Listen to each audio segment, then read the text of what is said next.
Recently, scientists made an astonishing discovery that might solve Stonehenge's mystery. They found something hidden deep within the DNA of Stonehenge's sarsen rocks, the huge monolithic ones, and it might reveal why our Neolithic ancestors designed and built this thing in the first place. Over the years, scientists have been scratching their heads trying to figure out where the huge sarsen rocks came from. For years, they believed they came from a quarry just 15 miles away from the site, known as Marlborough Downs. At this site, they found similar minerals to the ones that make up the sarsen rocks, but it turned out there was more to this story than they thought. The understanding of how Stonehenge was built is always changing. Scientists need to really travel back in time to uncover its mysteries. Where did the rocks come from? How were they carried? Why was the site built? You see, the Stonehenge site, located at Salisbury Plain in England, is made up of two main types of stone. There are the super heavy sarsens and the lighter and smaller bluestones. The sarsens each weigh about 25 tons. That's as much as 3 African elephants stacked together. The heaviest sarsen stone, called the heel stone, weighs 30 tons all by itself. Together, the sarsens make that iconic outer ring circle. Inside that circle, that's where you'll find the bluestones. The naming might seem a bit misleading since they're not really blue. They have a bluish tinge to them when they are freshly broken, hence the name. These smaller rocks probably came from the Preseli Hills in southwest Wales, which is about 150 miles away from Stonehenge.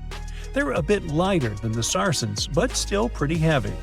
The altar stone, which is classified as a bluestone, is the heaviest one, weighing around 6 tons. Its original location still isn't known for sure. To figure out where a rock came from, scientists first have to study their composition. This is like checking the rock's DNA. Then they cross-reference the structure of the rock with minerals in the soil to see if it's a match. Most of the sarsens we see around southern England are actually made of a type of sandstone known as silcrete. Think of silcrete as sand that's been hardened by underground water processes over millions of years. This process mostly happened during a period called the Paleogene, about 65 to 23 million years ago. These sarsen rocks didn't form in one big slab, but in patches, like nature leaving little rock gardens all over the place. Scientists reason the sarsens spread out randomly, forming in isolated pockets. Over time, many were buried under layers of clay and chalk, which helped preserve them. When ancient builders were on the lookout for materials, these sarsens must have looked perfect for something impressive like Stonehenge. Actually, sarsens have been used in everything, from Roman villas to medieval churches, and even in things like road curbs and old field walls. One could say these rocks were the it material for ancient builders, and continue to be popular even into more modern times. This fact made scientists start wondering that maybe not all sarsen stones that were used to build Stonehenge came from the same place. They've identified sarsen sites all over the UK, in places such as Oxfordshire and Kent. After hundreds of years of studying the sarsens, geologists finally had the right type of technology to determine the origin of the stones. Now, I wish I could tell you that it was some undisclosed location very far away from the site. But, as it turned out, the sarsens were originally from Westwoods, the forest near Stonehenge. A new factor came into play when excavations uncovered empty stone holes, showing that at least 6 bluestone pillars were removed from a Preseli Hills site called Wan Main in prehistory. They had a stone circle over there, and it's believed that some of Stonehenge's rocks were recycled rocks from this more ancient circle. If this is true, it might be that Stonehenge is part of a much larger landscape of ancient sites. If this is the case, then Stonehenge is just the cherry on top of a much larger scale project. Think of it as the sacred centerpiece of an entire landscape of monuments, mounds, stone circles, and things. This is why scientists want to find out where the rocks came from so badly. It could lead to why and how Stonehenge was built. Now, Stonehenge didn't just pop up overnight. It was built in several stages over hundreds of years. It's likely that it wasn't a single unified vision, but more like a big community project that evolved over time. With each generation, the builders brought in their own ideas, creating a stone structure that would last for ages. The first stage was around 3100 BCE. That's when people dug out a circular ditch and likely set up some bluestones as sort of a starter ring. Later, they added the Sarsens and even topped some of them with horizontal stones to form those famous arches you see today, also known as the trilithons. These ancient builders had some challenges on their hands. How would they move the rocks? There's an old theory known as the ice road that suggests that the rocks were moved by natural icy pathways that formed during the winter. This way, they could slide the rocks down all the way to Stonehenge. But hey, if we're talking about a distance of over 100 miles, that's not too realistic. Anyways, this theory was debunked because it was warmer back then than it is today. There's also the river theory, which suggests that the rocks were floated along the river from the quarry to the site. But if we're talking about Sarsen rocks, they're too heavy to float. So there goes that theory. What we're saying is, no one knows how the rocks were moved. Another interesting science tidbit came from all the research done in Stonehenge. A recent laser survey of the stones revealed the different stone working methods used, and has shown that some of the parts of the monument were more carefully finished than others. In particular, the northeast side and the inner faces of the central trilithons were finely dressed. FYI, a trilithon is one of Stonehenge's most famous shapes. It's when two huge monoliths receive a third one on top of them, connecting the two together. This fancy word is simply Greek for having three stones. But anyways, the bigger question, and the reason Stonehenge is so famous, is why it was built in the first place. Theories are all over the place, and some sound like they're straight out of a sci-fi show. So here's a rundown of the most popular ideas. There's, of course, the solar calendar theory. This one supposes that the stones are aligned with the movements of the sun, especially during the summer and winter solstices.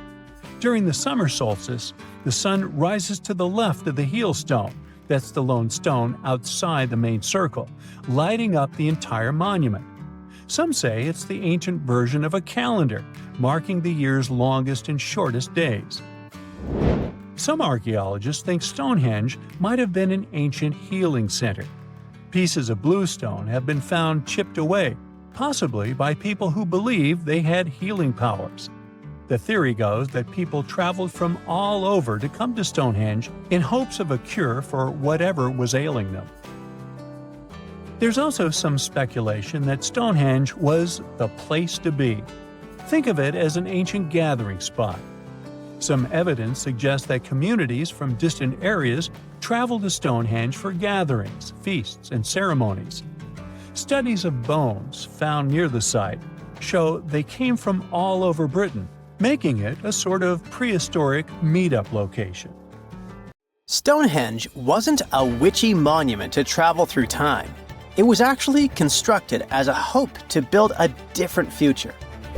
Recent research just found out that the monument was probably raised as an attempt to reunite the Britons during a period of big division. The thread of this story lies on the altar stone, the monument's most iconic rock. For years, scientists believed that the stones used in Stonehenge, including the altar stone, came from the nearby Preseli Hills in Wales. In this scenario, Stonehenge would have been built by a local community, that is, Neolithic people who would have found easy-to-access materials to build a ceremonial mound, a sundial calendar, and a final resting place, all in one. Things changed when another discovery was made.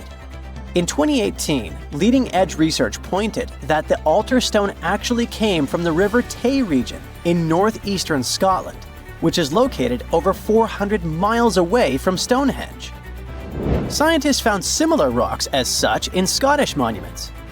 You see, the altar stone is a recumbent stone, laying on its side. Many of the rocks were found in ceremonial stone circles in Scotland, and they are unique to this region. When this discovery broke through, it got archaeologists thinking. Maybe Stonehenge wasn't just a local project, but a wider collaboration between different tribes and communities across Britain. To understand this, we need to rewind to around 3000 BCE. That's when Britain still wasn't a unified country per se. Rather, it was a patchwork of tribes such as those coming from southern or eastern Europe, each with their own customs and beliefs. As an island, Britain's population changed many times. Britain was mainly composed of farmers who descended from people from the Middle East and arrived on the land around 6,000 years ago. This group thrived in the area until 2500 BCE, when another group coming from the regions of the Netherlands and Germany started to appear. These ones, also known as the Beaker people, were responsible for the large population turnover that Britain experienced during the Neolithic period and the years that followed. The Beakers were called so because of a specific type of pottery they used to make and bury their loved ones with after their passing. It's possible that the original dwellers of the land didn't like it that their land was being repopulated. And what researchers suggest is that Stonehenge was this attempt to reunite the original Neolithic farmer population and regain some type of identity control over their land. They would have invested a lot of time and energy in bringing the altar stone all the way down from Scotland, without the help of wheel technology, for example. You see, the wheel had already been invented in Lower Mesopotamia, but since there was no Wi-Fi at the time, the Brits weren't aware of this technology until much later on. This whole territorial crisis could have driven locals to use their resources to move the altar stone to Salisbury Plain in England, in order to reunify the land. You see, Stonehenge wasn't built in one go. Its history dates to around 3000 BCE. That's when the monument was just a circular ditch and bank, known as a henge. Inside, they placed wooden posts and possibly totem-like carvings. This version of Stonehenge wasn't about rocks yet. It was more of a ritualistic place and possibly a final resting place. They found several cremation pits from this period, making it the oldest resting place in all of Britain. It was only around 2600 BCE that the blue stones came around. The naming might be a bit misleading since they're not literally blue rocks. They have a bluish tinge to them when they're freshly broken, hence the name. These smaller rocks probably came from the Presley Hills in southwest Wales, which is about 150 miles away from Stonehenge. Some researchers say that the ancient ones believed that blue stones had healing qualities. So we can maybe guess why they went through all of the trouble to move them from Wales to Salisbury Plains, huh? A little bit later than that, circa 2500, that's when we start having the Stonehenge we know and love today. That's when the Sarsen stones started to arrive. The Sarsens are Stonehenge's huge stones. I mean, each Sarsen can weigh around 25 tons. That's as much as 3 African elephants stacked together. The Sarsens make that iconic outer ring circle. Supposedly, that's also when the altar stone was moved from Scotland directly to the heart of Stonehenge. The altar stone is the largest of the blue stones used to build Stonehenge. Today, the altar stone lies recumbent at the foot of the largest trilithon of the monument. In case you don't know, the trilithons are the horizontal stones used to form those famous arches we see today. And here's where the story takes a twist. For nearly a century, scientists believe that the altar stone came from the same area as the blue stones, the Presley Hills in Wales. It made sense back then. If you're already hauling stones from Wales, why not grab a special one to be the so-called altar? Except that theory started crumbling in 2018, when a team of researchers decided to dig deeper. They used advanced geochemical analysis to pinpoint where the altar stone's sandstone actually came from. And it turns out, it wasn't Wales. Instead, the results pointed north, specifically to the Orcadian Basin in northeastern Scotland, 400 miles from Stonehenge. This revelation changed the whole script of Stonehenge's story. How would they move the rocks, you may ask?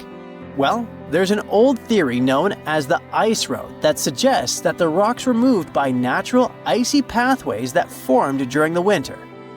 This way, they could slide the rocks down all the way to Stonehenge. But hey, if we're talking about a distance of over 100 miles, that's not too realistic. Anyways, this theory was debunked because it was warmer back then than it is today. There's also the river theory that suggests that the rocks were floating along the river from the quarry to the site. But if we're talking about sarsen rocks, they're too heavy to float. So there goes this theory. What we're saying is, no one knows how the rocks were moved. Another interesting info came from all the research done in Stonehenge. A recent laser survey of the stones revealed the different stone working methods used and has shown that some parts of the monument were more carefully finished than others. In particular, the northeast side and the inner faces of the central trilithons were finely dressed. FYI, a trilithon is one of Stonehenge's most famous shapes. It's when two huge monoliths receive a third one on top of them, connecting the two together. This fancy word is just Greek for having three stones. But anyway, the bigger question, and maybe why Stonehenge is so famous, is why it was built in the first place. You see, Stonehenge's entire layout seems to have been carefully planned to align with the movements of the sun. The monument's architecture is particularly attuned to the solstices, the shortest and longest days of the year. During the summer solstice, the sun rises perfectly in line with the heel stone, casting light straight into the heart of the stone circle. A spectacular, almost magical sight that surely wowed its ancient audience. But it's the midwinter solstice that seems to hold a special connection to the altar stone. As the sun sets on that day, its light aligns with the altar stone at the center of Stonehenge. To the builders of Stonehenge, this alignment may have symbolized more than just celestial precision. It likely carried profound ancestral and spiritual significance. The altar stone, illuminated by the setting sun, could have been seen as a bridge between worlds, connecting the living with their ancestors, the earth with the cosmos, and the present with the eternal. In a world without calendars, clocks, or weather apps, the solstices were everything. They marked the rhythm of life, guiding agricultural cycles and spiritual rituals alike. So Stonehenge wasn't just about the stones or the people who built it, but perhaps a way to honor their ancestral roots in an ever-changing world. Stonehenge took approximately 20 million man-hours to build. For comparison, an average human doesn't live much over 700,000 hours. This is Jack, one of the first builders of Stonehenge. Let's say Jack lived to be 80 years old, which is extremely improbable, but it makes it easier for me to crunch the numbers, thanks. If Jack had spent his entire life, from age 0 to age 80, working on the Stonehenge project, it would have required approximately 28.5 generations of people doing the same thing to complete it. That's next to impossible. To make it more plausible, let's multiply that by 2. After all, Jack wouldn't want to dedicate his entire life to moving stones, and he didn't live to be that old. Thus, we arrive at around 57 generations needed to build Stonehenge. That's not enough room on the screen for me to introduce John, Jack's great-great-great-great, you get the drift, grandson. So it all began around 5,000 years ago with just a simple circular earthen bank and ditch.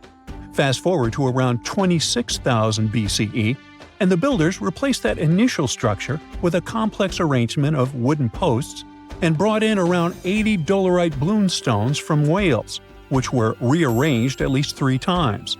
Then, a few hundred years later, they added those massive sarsen stones, each weighing around 25 tons. These enormous sandstone blocks were transported about 19 miles to create a continuous outer circle, with 5 trilithons, 2 upright stones topped with a lintel, forming a horseshoe shape inside. It was a millennium-long building process that demanded years of hard work. So, people must have lived nearby, right? But how would they have found shelter back then? Today, we have houses for builders on site, small accommodations that serve as temporary housing. But structures like this definitely didn't exist when Stonehenge was constructed, did they? Well, actually, they existed, and some recent archaeological digs near Stonehenge prove it. Archaeologists found this Stone Age eco-home, which is a huge deal since it's one of the earliest settlements in the area. This newly uncovered Mesolithic home dates back to around the year 4300 BCE. Let's take a closer look at this house, shall we? Now, for the walls, people back then used a large fallen tree, its trunk to be more precise. These wooden walls were reinforced with flint, and they even lined the pit left by the uprooted tree with cobblestones. To create the roof, they opted for animal hides, which sounds like a wise choice. They must have provided protection against the unpredictable weather of the British Isles. Now, you might be wondering, the weather in Britain is indeed unpredictable, and it has been that way since time immemorial. So, how did the builders manage throughout most of the year, particularly during the winter months? Well, the answer is simple.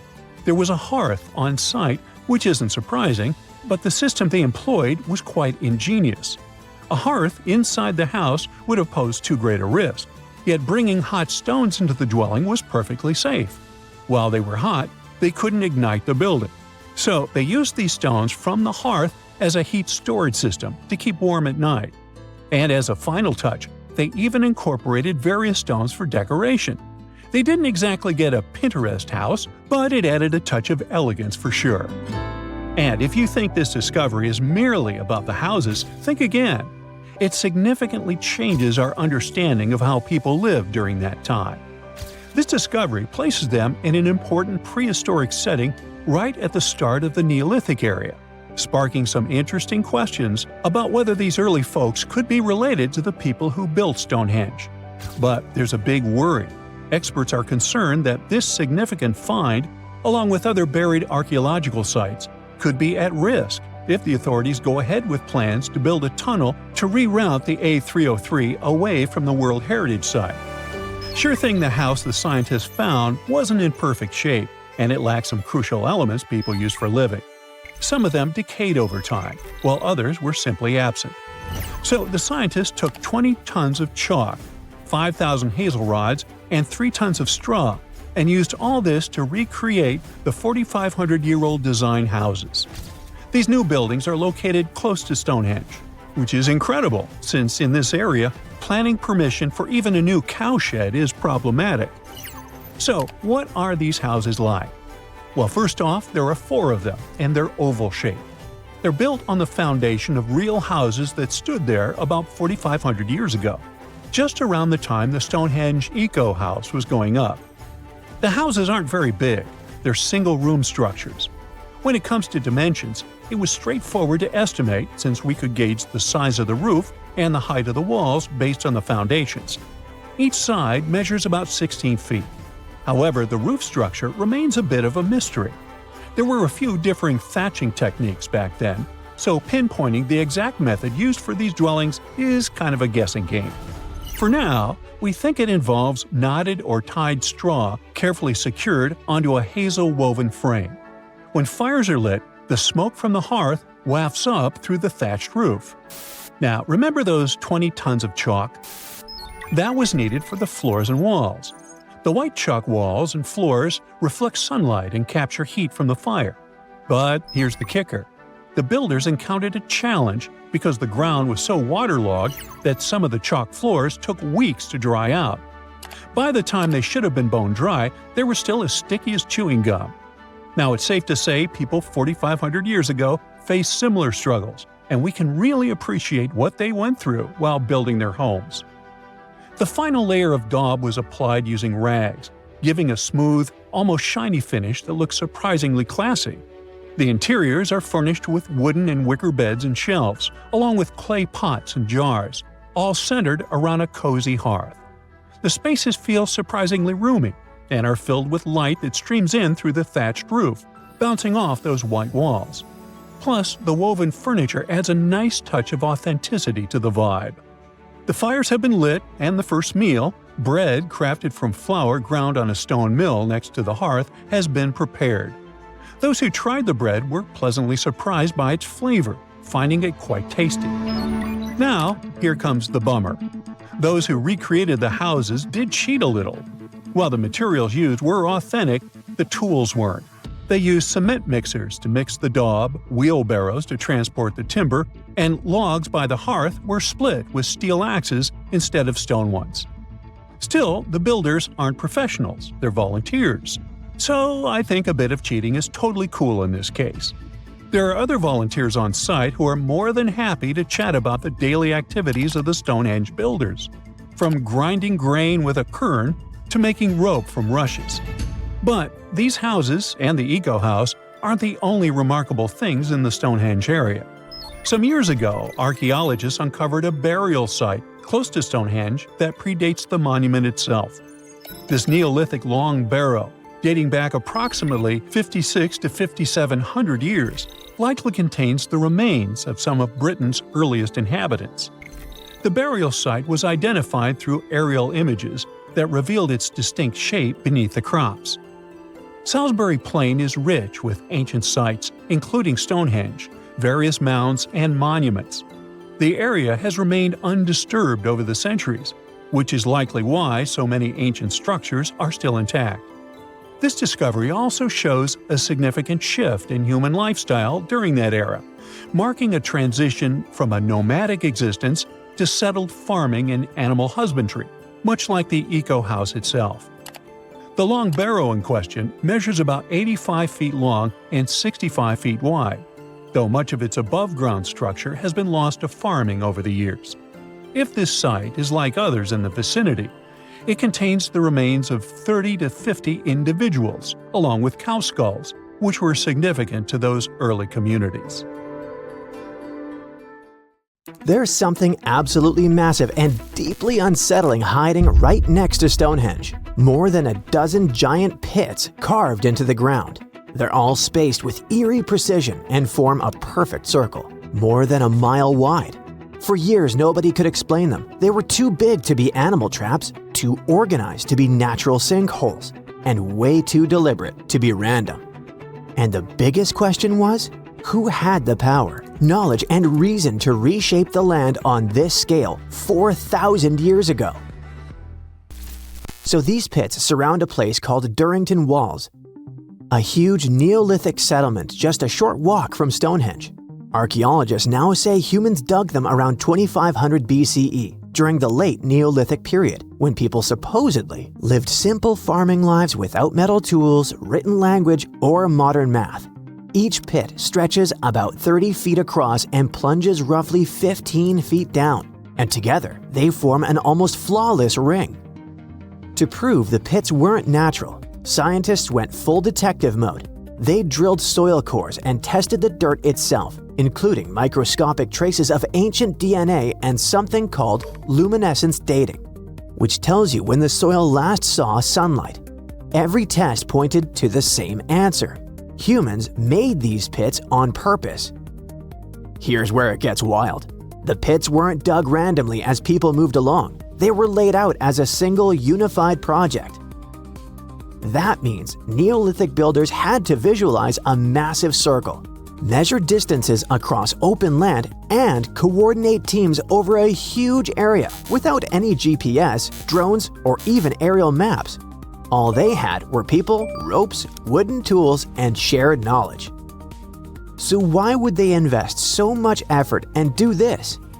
Archaeologists think the pits formed part of a ritual landscape, not a practical one. Durrington Walls already looks like a place where people gathered for ceremonies, feasts, and seasonal events. The pit circle may have marked a sacred boundary. It could have separated ordinary land from a spiritually charged space. Some researchers think the pits symbolized a border between the world of the living and the underworld. The scale of the structure is pretty impressive. It may be one of the largest prehistoric monuments ever built in Britain, even bigger than Stonehenge itself when you look at the total area. And unlike Stonehenge's towering rocks, this monument stayed invisible for thousands of years, quietly hiding under the grass. Generations walked over it without knowing they were standing inside a gigantic ancient design. For a long time, we underestimated ancient people. We imagined them reacting to nature instead of shaping it. But discoveries like this keep proving that wrong. The builders of Durrington Walls didn't just live in the landscape, but engineered it. They thought in terms of geometry, symbolism, and long-term meaning. And this isn't the only case.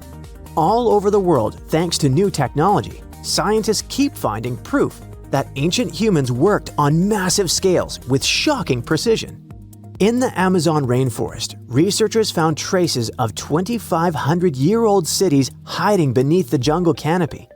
Scientists spent more than 20 years exploring the area on foot before technology finally cracked the case.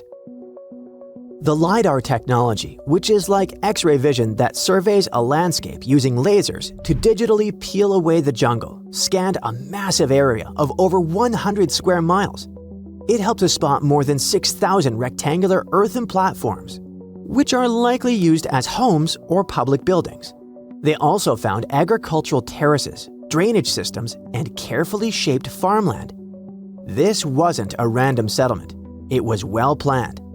At least 15 distinct settlements appeared, all connected by wide, straight roads that cut cleanly through the landscape. These roads didn't follow rivers or slopes as you'd expect. They crossed each other at perfect right angles, forming a grid. The researchers believe people from the Kilimope and Upanu cultures lived there between about 500 BCE and 300 to 600 CE. They farmed corn and sweet potatoes, reshaped the land, and built a system that lasted for centuries. Discoveries like this prove something huge. Far more people lived in the Amazon than scientists ever thought. Tens of thousands, maybe even hundreds of thousands. And they didn't just survive there, they engineered the landscape. Just like at Durrington Walls, the real story hid in plain sight until technology caught up. Then there's Peru, with one of archaeology's biggest headaches, the Nazca lines. These gigantic designs of animals, plants, and geometric shapes stretch across the earth like an ancient message, so huge that only birds or satellites can see them properly. For decades, people have tried to figure out why the Nazca people made them, how they did it, and what those massive patterns mean. And until recently, the mystery stayed stubbornly unsolved. Walking the desert or flying over it, archaeologists would spot lines and figures and wonder if anything was missing. But the ones already known were just the tip of the iceberg. Traditional fieldwork, with people on the ground slowly mapping things out by hand, took forever. And even then, dozens of smaller designs were just too faint for the unassisted eye. So, instead of scanning the desert on foot, researchers taught artificial intelligence how to see patterns in aerial and drone imagery. They fed terabytes of pictures into trained models, and AI began flagging shapes, curves, and ancient outlines that had been hiding for centuries. In just about 6 months, it identified 303 previously unknown geoglyphs in the Nazca Desert. It almost doubled the number of figures we knew before and showed entire classes of designs. Some of these new shapes are tiny, just a few feet across, but they sit next to giant ones like the hummingbird or monkey. Thanks to all the new finds, scientists can finally start testing theories they had about the purpose of the lines. It looks like the lines weren't just decorations. Many may have been walkways or routes used for ceremonial movement. In case you're worried, AI isn't replacing archaeologists.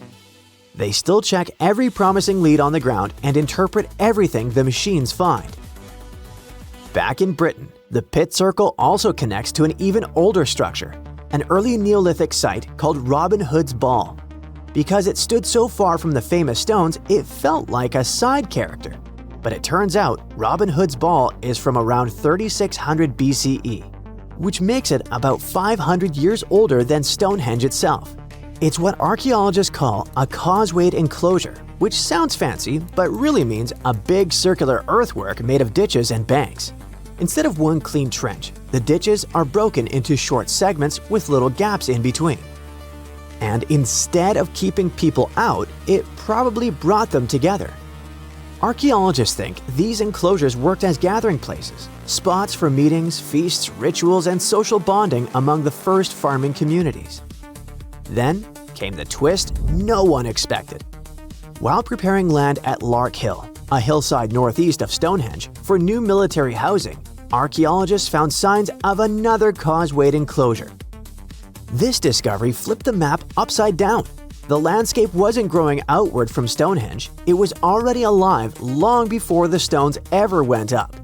As researchers dug deeper, they found hundreds of flint tools, beautifully made leaf-shaped arrowheads, chunks of human skull, and pieces of antler likely used as digging tools. Then came the pottery. Different styles showed up in different places, some from the enclosure ditches, others from nearby pits.